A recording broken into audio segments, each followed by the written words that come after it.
Жарқадырын білерсің, жетірлік келсе басыңа, жас қадырын білерсің, ақ кіргендай шашыңа. Дос қадырын білерсің, айналса дұшпан басыңа, көңілің дай бұлт басып, жан келмесе қасыңа. Мен кейде әзіл деп те айтам, бұл отырарда арыстан боп туған, Нәсір әл-Фараби туған, бұл отырарда Шәмші Қалдаяқов туған деп әзіл деп те айтам. Шын мәнісінде мен мына отырарда туып өскем. Отырар дегеніміз қазіргі Шәуілдір. Әкем темірші ұста болған кісі, темір сапқозының несінде әкем бейті жатыр. Әкемді бейт, шешемді бейт өшерді жатыр қазір. Әкем домбырасы күйші болған кісі. Темірші ұста болған менен. Гармон тартқан кісі. Қобызда тартқан қандай ағанды шынында да 8 қырлы кісі болған адам. Ақын болған адам, шайыр болған. Шешем әнші болған кісі. Әншілік, музыканттық жағымыз ол әкемде де, шешемде де екеуінде тіпті тұнып тұрған әншілер, музыканттар. Қабыланбекте өздігі техникум бітірдім, мен жасым келді, әрмеға шақырылды, мен Сақалинге алып барды. Орта білімді азамат болғасын, мен әскери училищеге барды.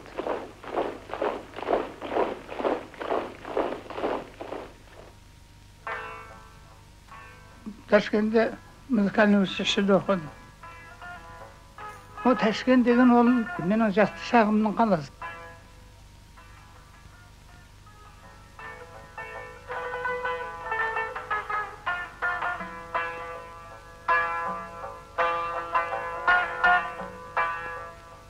Қайықтаны бірінші рет радиоға шығарған Жамал апа Омарова. Өйткені қайықта 57 жыл жазылды дағы, ол бәйге ала алмай қалды дағы, конкурсқа жазған. Бір жыл шамаданды жатты дағы, 58 жыл көктемде Жамал апаға үйретуім, осы әнімді бір көріңізші деп. Жамал апа үйреніп алды дағы, сразу айтып еді, қайықта популярный болды деп. Бойдақ кезімде мен Жамал апаның үйінде тұрдым. Ол кезде тұрмыста нашар болатын. Тамақ, шай су мәселесі студенттерге ауыр кез болатын. Жамал апаның үлкен баласы есебінде тұрдым үйінде. Болсақ дағы жаңа таныс, түссек далаға шайықтай. Ұшқыр қиял кетті алыс, бұйырмашы айыппай. Самыр болар толғандырған, айдын шалқар көлі бетай.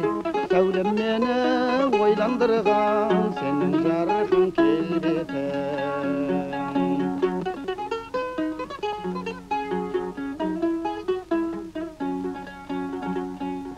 Бір кездерде мен Қазақ радиосында музыкалық редактор болып істеген болатын. Сол кезде Мақсұтбек Майшекін дейтін корея кісі оғыз істейтін еді. Оғыз қазір марқұм болып кетті. Шәмші екеуміз бір жерде қызмет істеп жатырмыз ғой. Мен бір текст жазайын, сен ән жаз дегесін мақұл деп мен ән жазғам. Ол әніміздің аты күнде өтемін терезеңнің тұсынан еді. Содан кейін күндердің күнінде маған Шәмші жүп болып тұрсында мен тағы бір текст жазайын, тағы бір ән жаз дегесін оғанда мақұл дедім. Сондағы жазған Мақсұтбек Ақсақалдың текст еді ғой, бәрінен де сен сұлу деген ән. Ол кісі текстін жазып әкеп берді, содан кейін мен әнін шығардым. Оның бірінші рет орындаушысы Майра Жүрсінова деген әнші қыз еді. Сонда Ахмет Жұбанов ағамыз айтқан. Бұл Мағжан Жұмабаев деген атаң болған, кезінде репрессияға ұшырап атылып кеткен. Ол соғысының өзінің әйеліне арнап жазған көкте сұлу, айда сұлу, таста сұлу, жерде сұлу, шөпте сұлу, бәрінен де өзін сүйіп ұнатқан қалқан маған бәрінен де сен сұлу деп қайырып отыратын үлкен поэмасы болатын. Мен сонда білдім Мағжан Жұмабаев деген адамымыздың бар екендігін, болған екендігін.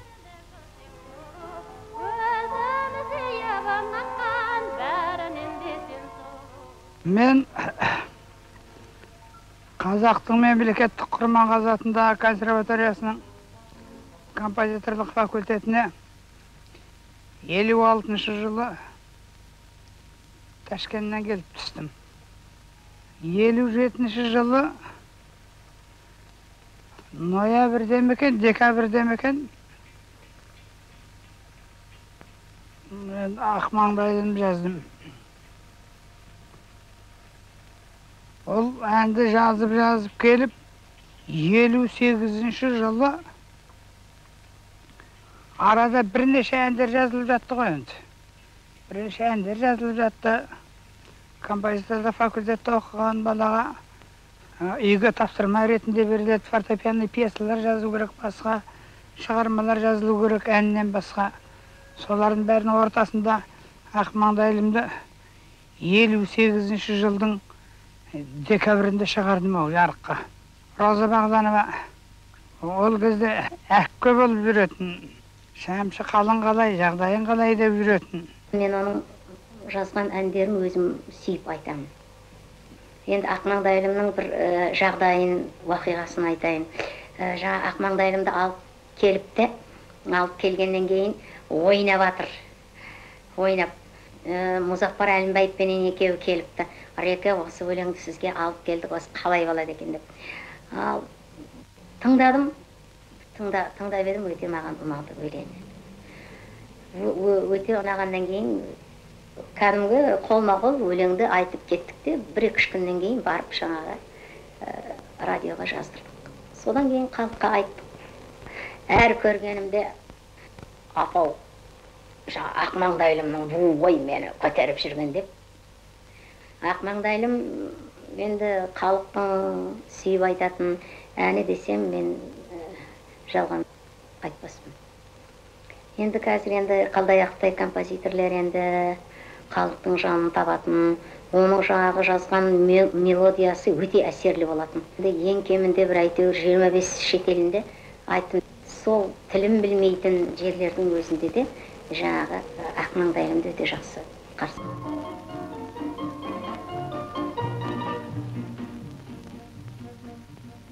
Майсар атаудан көктерінде гүлдерді, жақсы-жақсы көктемінде, алдымнан арманымдай жарқ етіп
Мұқағалиді бүкіл Қазақстан болып қолға алып, өлгеннен кейін дәріптеп отырмыз ғой. Мұқағали шын мәнісінде қазақ халқының ең бір мықты ақындарының бірі болатын.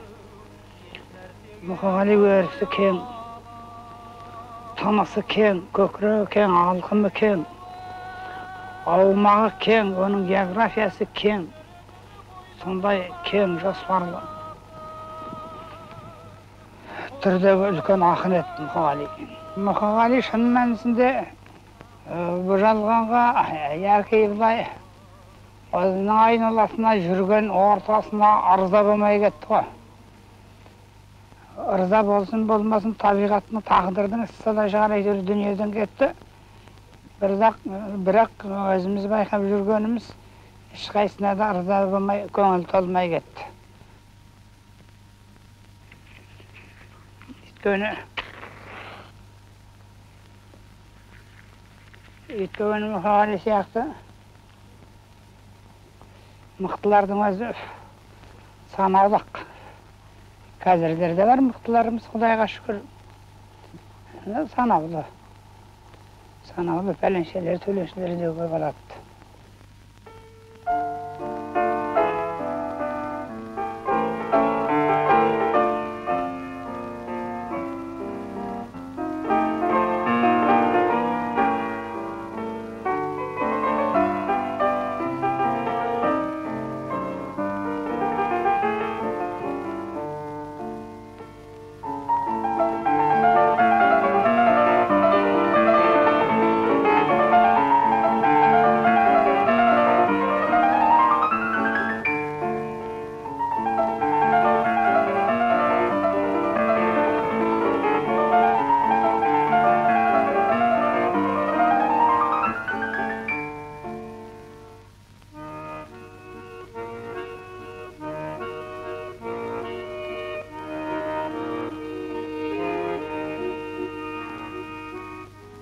Мен болғанда барда екі ұл бала. Үлкеннің аты Әбілқасым, кішісінің аты Мұхтар. Олардың екеуі де жастайынан 6 жасынан музыкаға оқыған балалар. Біздің үйде 2 пианист, 1 скрипач, 1 композитор, 1 тыңдаушымыз бар. Және Айсұлу деген сұлу керемет кішкентай жұдырықтай қызымыз бар, немереміз бар. Жәмиле болса, кемпірім қазір кемпір болды. Бәрімізді тәрбиелеп, жөнге қойып, балаларды оқытып, бәріміз неткен мен. Жәмиленің қолынан келген жұмысы оның барлығы енді.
Композитор деген ол ең алдымен Құдай береді. Композиторский деген ол таза табиғи нәрсе оның өзі. Бірақ оны оқып дамыту керек. Бұл композитор болу үшін музыканы көп білу керек. Халық әндерінде, өзің әндерінде, халықтың әндерінде, басқа ұлттың әндерінде көп білу керек. Жалпы біздің халықтың өзі, қазақ халқының өзі лирик халық деп айта аламын. Батыр халық және лирик халық. Жүрегі толған лирика халқымыздың өзі. Сондықтан мен жазған әнде тек қана қыз бен жігітті айтылып тұрғаныменен ол жалпы сүйіспеншілікті, елге деген бұлақтарымызды, көлдерімізді, теңіздерімізді, тауларымызды, аспанымызды, жерімізді сүйіспеншілікті суреттейді деген әңгіме деп түсінуіміз керек.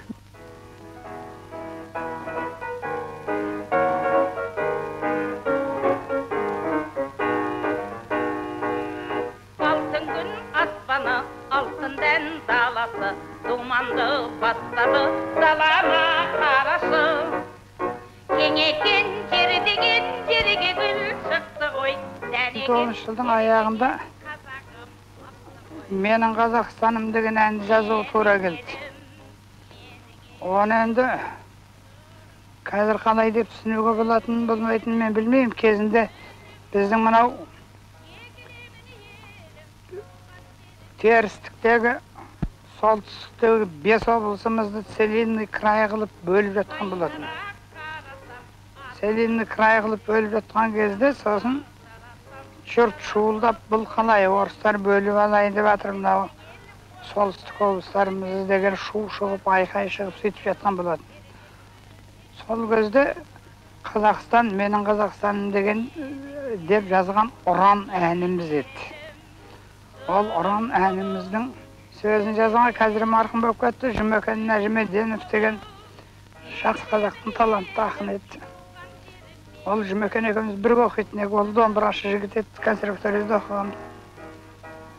Сенің кеудеңде қазақ деген қаның бар ғой, менің Қазақстаным деген сөз жаз, мен әнін жаздым деп. Сосын Жамал апаға үйреттік, тағы Жамал апа қағып алып, тағы сразу радиоға барып орындады. Радиодағы жігіттерге айтып қойдық, күніне 1-2 рет беріп қойыңдар деп, менің Қазақстанымды күніне 1-2 рет беріп қоятын болды. Сөйтіп жүріп, бұлай өзімізше бір патриоттық іс қозғадық қой деп. Жерімізді біз қайтарып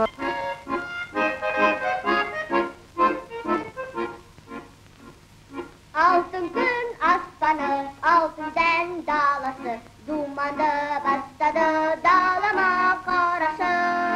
Кеңейген жер деген жергеден шықты ғой, дәнегіп терлеген қалсағым мықты ғой. Менің ерім,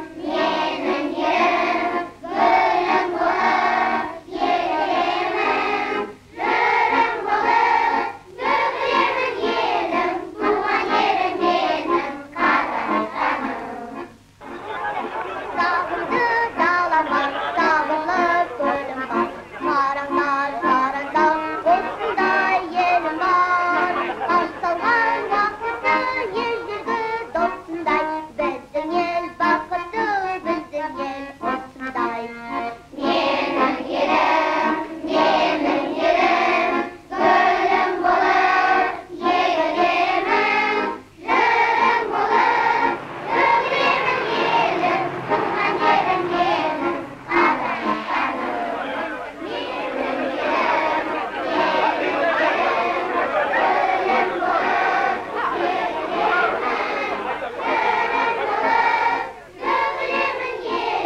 туған ерім менің Қазақстаным.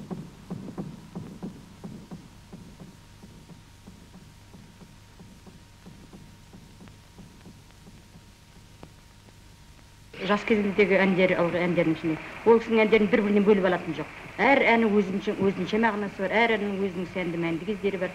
Сондықтан ол кісінің әнін біз әр ұрпақтарға қалады, көп уақытқа шейін есте болады деп есептейміз. Халық композитор ретінде қазіргі уақытта бізге өнерге үлкен нәр берген композиторымыз Шәмші Қалдаяқов. Ал енді құрметті осы жерде отырған Шәмшіні сүйетін халық, Шәмшінің әнін сүйетін халық, жас балапандар, аталар, ағалар, мінекей Шәмшінің тағы бір тебіренгендегі шығарған әні, бұл ән сыр сұлуы болатын.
толқынды шашы күн қағып қалама қарап жағада тұрған күріштің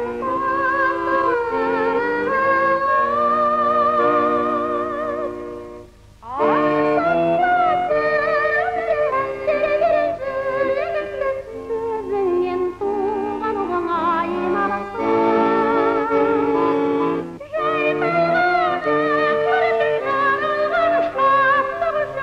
қайран соңсыр сұлу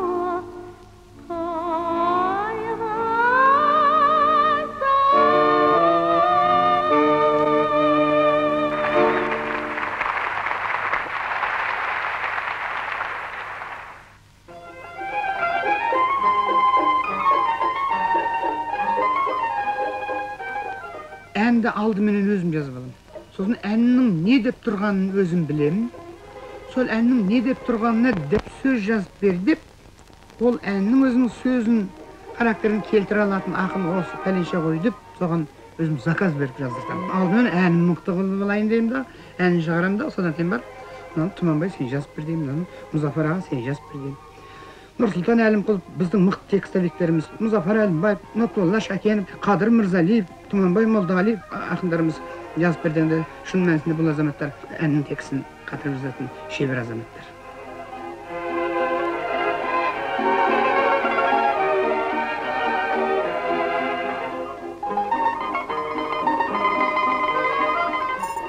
Мен шешем міне келіп жатырмын ауылдың сыртында, әкем қасында. О кісі өмірден жас кеткен кісі, ұзақ уақыттар ауру болды. Сол аурудан кетті. Ал ол кезде мен бойдақ едім.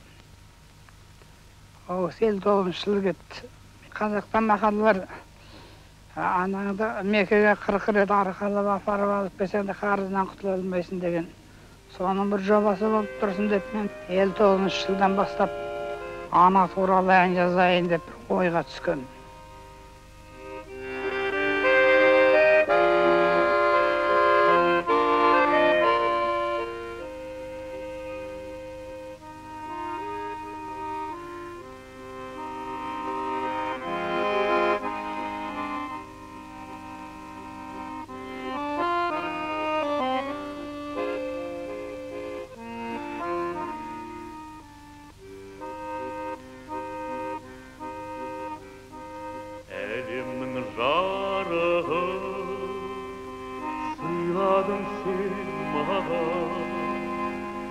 Даланың әр гүлі жинадың сен маған, сен берген құстарды